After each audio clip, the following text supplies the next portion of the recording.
राजेश, और यही वजह है कि आज तीसरा दिन है और एक बार फिर से इंटरोगेशन के लिए रिया चक्रवर्ती डीआरडीओ के गेस्ट हाउस में है। इसी से जुड़ी हुई एक बड़ी खबर, सीबीआई के इंटरोगेशन से रिया चक्रवर्ती अब अपना टेम्परामेंट लूज करने लगी हैं। जी हां, सीबीआई सूत्रों के मुताबिक कल दूसरे दिन सवालों से रिया इतनी परेशान हो गई कि उसने सीबीआई अधिकारियों के सामने ऊंची आवाज में बात की, जिसके बाद सीबीआई के एसपी नुपुर प्रसाद ने रिया को जमकर फटकार लगाई। एसपी नुपुर प्रसाद ने रिया से कहा कि सीबीआई जल्दीबाजी में कोई कदम नहीं उठाना चाहती है, अगर वो बेगुनाह है तो वो साबित करे और जांच में सहयोग करे। सूत्र बता रहे हैं कि नुपुर प्रसाद ने रिया से कहा कि क्यों ना सीबीआई उसे सुशांत को आत्महत्या के लिए उकसाने के आरोप में गिरफ्तार कर ले। सीबीआई ने पूछा कि अगर वो बेगुनाह है तो क्या किसी भी साइंटिफिक टेस्ट करवाने के लिए वो तैयार है या नहीं। मनीष हमारे साथ जुड़े हुए हैं इसी खबर पर। मनीष, अगर गलत नहीं है रिया चक्रवर्ती तो फिर ये टेम्पर लूज करने का मतलब क्या है?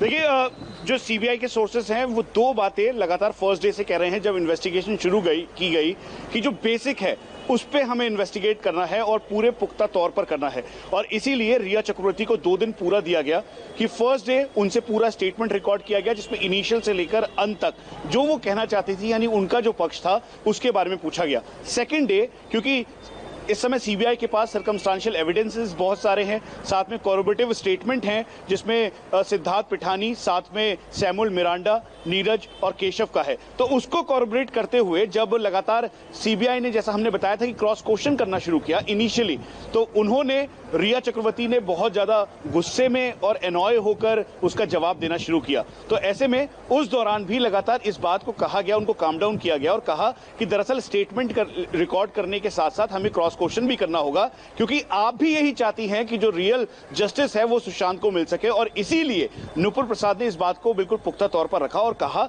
कि आपको इसमें सहयोग करना पड़ेगा, नहीं तो ये आपके अगेंस्ट जा सकता है। और यही वजह है कि जब बैकलॉग डेटा एनालाइज करके उनको बताया गया, दिखाया गया और कहा गया कि करीबन वो 1:30 बजे दोपहर में आई थी और फिर उसके बाद 9:05 के रात को वो जब निकली, तो उसके बाद ये बिल्कुल तय हो गया था कि अब उनसे कन्फ्रंट करवाया जाएगा। और इसीलिए आज का दिन बहुत अहम है, क्योंकि सिद्धार्थ पिठानी, साथ में सैमुअल मिरांडा, उनके जो स्टेटमेंट है उनको अब कन्फ्रंट करवाया जाएगा स्टेटमेंट के अकॉर्डिंग। यानी आमने सामने बिठाएंगे या नहीं, ये सीबीआई अभी तय करेगी, लेकिन जो हमारे सोर्सेज हैं वो जरूर ये बात कह रहे हैं, जो स्टेटमेंट रिकॉर्ड किया गया है उसके बिहाफ पर रिया चक्रवर्ती से आज क्रॉस क्वेश्चन किया जाएगा। 4 इसमें इंपॉर्टेंट बात है मीनाक्षी। सबसे पहली बात कि खासतौर पे मनी ट्रांजैक्शन को लेकर कि वो लगातार ये बात कह रही थी कि कहीं से भी फाइनेंशियल मैटर्स में उनकी कोई भूमिका नहीं थी। इसीलिए सीबीआई ने, आपको ध्यान होगा, जो इंडिया टीवी ने कल ऑडियो भी दिखाया था, मनीष आपने इंपॉर्टेंट बात कही है और मैं एक एक करके हर पॉइंट आपसे जानूंगी, लेकिन पहली बात जो आपने कही मनी ट्रांजैक्शंस की,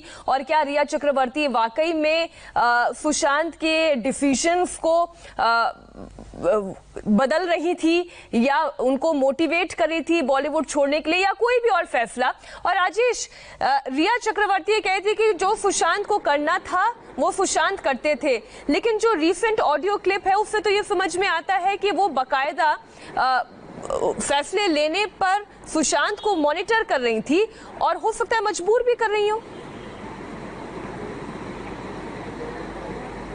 बिल्कुल, देखिए ऑडियो क्लिप जो आया उसमें साफ दिख रहा है कि फाइनेंशियल ट्रांजैक्शंस को लेके, फाइनेंशियल जो इन्वेस्टमेंट्स हैं, भविष्य के लिए जो इन्वेस्टमेंट्स हैं, वो कहीं ना कहीं रिया चक्रवर्ती उस पर नजर रख रही थी और फैसले भी वो ले रही थी। फैसले में बहुत बड़ा जो रोल था वो उनका था। ये ऑडियो क्लिप से साफ पता चलता है। ये छोटा ऑडियो क्लिप है मीनाक्षी, ऐसे न जाने कितनी बातें हुई होंगी जिसमें रिया चक्रवर्ती जो है वो सुशांत के पैसों को कहाँ इन्वेस्ट करना है, कैसे इन्वेस्ट करना है, किसको देना है, किसको लेना है, इसके फैसले लेती होंगी। और सीबीआई ये बात जानना चाहती है। ऑडियो क्लिप से ये बात जो है वो साफ हो रही है कि उनकी नजर थी, रिया चक्रवर्ती की पूरी तरीके से सुशांत के पैसों पर नजर थी, कहाँ इन्वेस्ट हो रहा है, नहीं इन्वेस्ट हो रहा है। सीबीआई इस बात को जानना चाहती है। फाइनेंशियल ट्रांजैक्शन को लेकर सचिन, बातें जो निकलकर सामने आ रही है वो काफी अहम है, ऑडियो क्लिप से भी सामने आई है और सीबीआई भी अब रिया से पूछताछ करेगी इस बारे में। जी बिल्कुल, देखिए जिस तरह से सुशांत के परिवार ने जो एफआईआर दाखिल की है,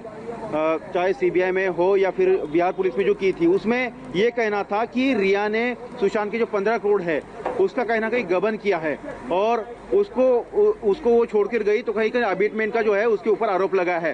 तो सीबीआई भी इस बात की पड़ताल जरूर यहाँ पर कर रही है। देखिए, सुशांत ये बता रहे बार बार कि मुझे ऐसा लगता है कि मैं ज़्यादा दिन तक काम नहीं कर पाऊंगा। फाइनेंशियल एंगल को लेकर तो यहाँ पर जांच होगी, पूछताछ हो ही रहे अंदर, लेकिन सुशांत की बीमारी को लेकर भी हो रहे।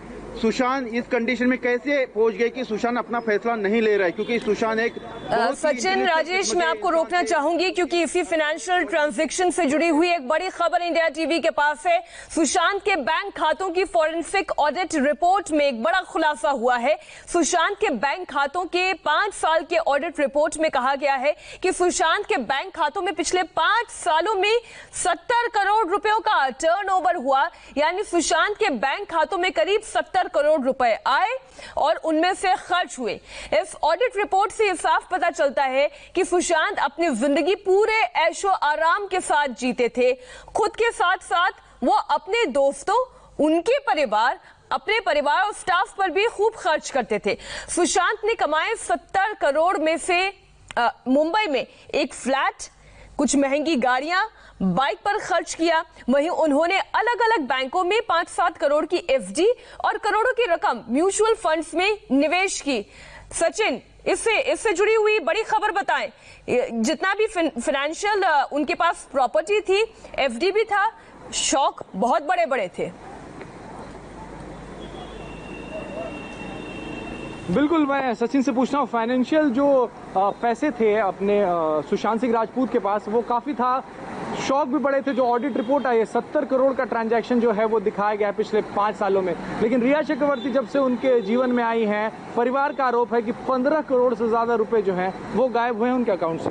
जी बिल्कुल, और अगर हम ऑडियो क्लिप को ध्यान से सुने तो ऑडियो क्लिप में जिस तरह से बातें सुशांत कर रहे कि हमें खर्चे में कटौती करनी पड़ेगी, अगर उनके अकाउंट में इतने पैसे थे, उतने उनकी अमाउंट थी, वो पैसे गए कहाँ पर, ये सबसे बड़ा सवाल है।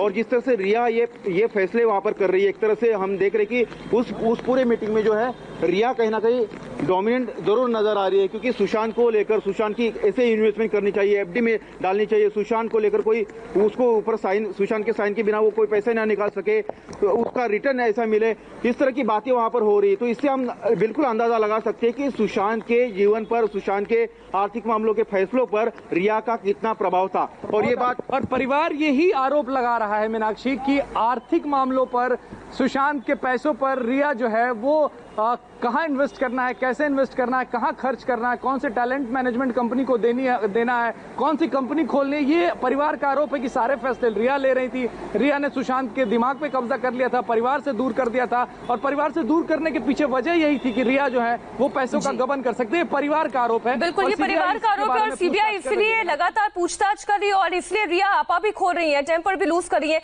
मनीष, आप एक एक करके सिलसिलेवार तरीके से कुछ बिंदु रख रहे थे।